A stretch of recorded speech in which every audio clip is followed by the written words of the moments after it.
Diabetes বা বহুমূত্র রোগ শুধু বাংলাদেশে নয়, সারা বিশ্বে একটি বড় সমস্যা। এর কারণ এবং প্রতিকার নিয়ে ডক্টর নাকিবউদ্দিনের সাথে কথা বলেছেন সহকর্মী আহসানুল হক। চলুন জানা যাক তিনি কি বলেন। দর্শক মণ্ডলী, আপনাদের সবাইকে স্বাগত জানাচ্ছি আমাদের আজকের এই অনুষ্ঠানে। আমার সাথে একজন অতিথি রয়েছেন, তিনি একজন গবেষক। তিনি জনস হপকিন্স ইউনিভার্সিটিতে গবেষণারত রয়েছেন।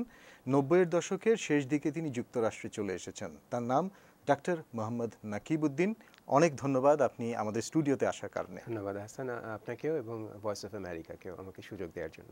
সারা বিশ্বে ডায়াবেটিস এখন অনেক লোকের এই সমস্যাটি দেখা যাচ্ছে, ইউরোপে, আমেরিকায় এবং বাংলাদেশে তো অবশ্যই সবখানে। তো এই ডায়াবেটিসের সংজ্ঞাটি কি? ডায়াবেটিস আমরা কখন বলবো কারো ডায়াবেটিস হয়েছে? ধন্যবাদ হাসান আপনাকে। ডায়াবেটিস আমরা তখনই বলবো, বা বহুমূত্র রোগ, সেটা হলো যে যখন রক্তে শর্করার পরিমাণ বেড়ে যায় এবং এটা শরীরের ক্ষতির কারণ ঘটায়। এখন ডায়াবেটিস কেন হয়?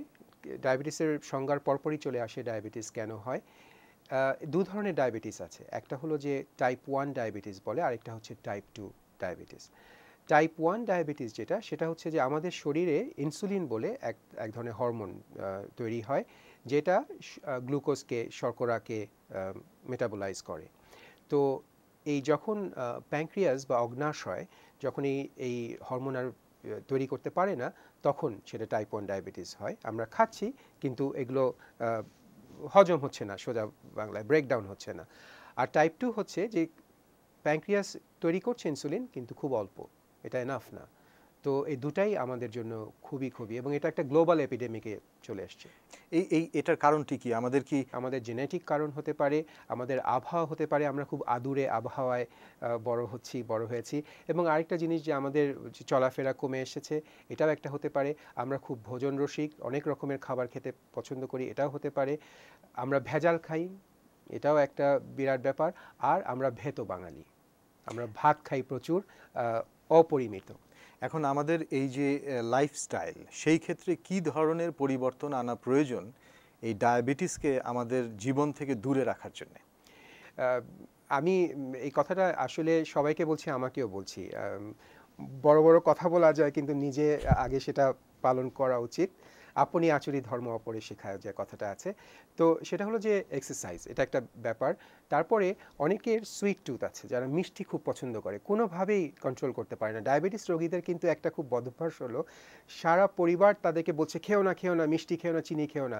ওরা মুখে মুখে হয়তো বলবে না খাচ্ছি না, কিন্তু লুকিয়ে রাত্রেবেলায় তারা মিষ্টি খাবে।